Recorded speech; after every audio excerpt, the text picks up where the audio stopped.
નમસ્કાર મિત્રો, આપ સૌનું સ્વાગત છે આજના ગુજરાત હવામાન સમાચારની અંદર।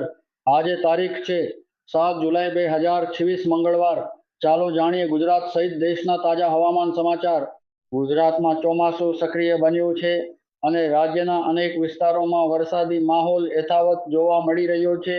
છેલ્લા 24 કલાક દરમિયાન ઉત્તર ગુજરાત, મધ્ય ગુજરાત, દક્ષિણ ગુજરાત તેમજ સૌરાષ્ટ્રના અનેક વિસ્તારોમાં હળવાથી લઈને ભારે વરસાદ નોંધાયો છે।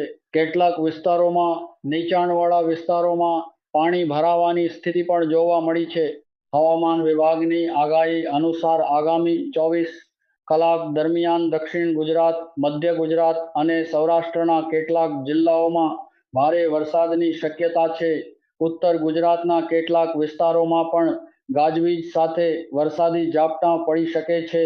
કેટલાક સ્થળોએ 40 થી 60 કિલોમીટર પ્રતિ કલાકની ઝડપે પવન ફૂંકાઈ શકે છે।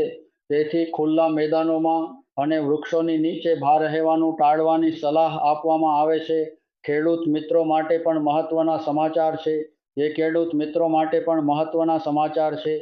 જ્યાં પૂરતો વરસાદ પડી ગયો હોય ત્યાં પાણીના નિકાલની યોગ્ય વ્યવસ્થા રાખવી। ખેતરમાં વધુ પાણી ભરાઈ રહે તો પાકને નુકસાન થઈ શકે છે। જ્યાં હજુ વરસાદ ઓછો હોય ત્યાં આગામી દિવસોમાં વરસાદની સંભાવના હોવાથી વાવણી અંગે સ્થાનિક કૃષિ વિભાગની સલાહ મુજબ નિર્ણય લેવો। માછીમારોને આગામી 24 કલાક દરમિયાન દરિયો તોફાની રહેવાની શક્યતા હોવાથી દરિયામાં જવા પહેલા સ્થાનિક તંત્રની સૂચનાઓનું પાલન કરવાની સલાહ આપવામાં આવે છે। દેશના અન્ય રાજ્યોની વાત કરીએ તો મહારાષ્ટ્ર, રાજસ્થાન, મધ્યપ્રદેશ અને ઓડિશાના કેટલાક વિસ્તારોમાં પણ ભારે વરસાદની આગાહી કરવામાં આવી છે।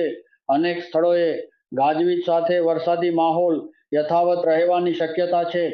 મિત્રો, જો આપણા વિસ્તારમાં ભારે વરસાદ શરૂ થાય તો બિનજરૂરી મુસાફરી ટાળો, વીજળીના કડાકા દરમિયાન ખુલ્લા મેદાનોમાં ન રહો અને સ્થાનિક વહીવટી તંત્ર દ્વારા આપવામાં આવતી સૂચનાઓનું પાલન કરો।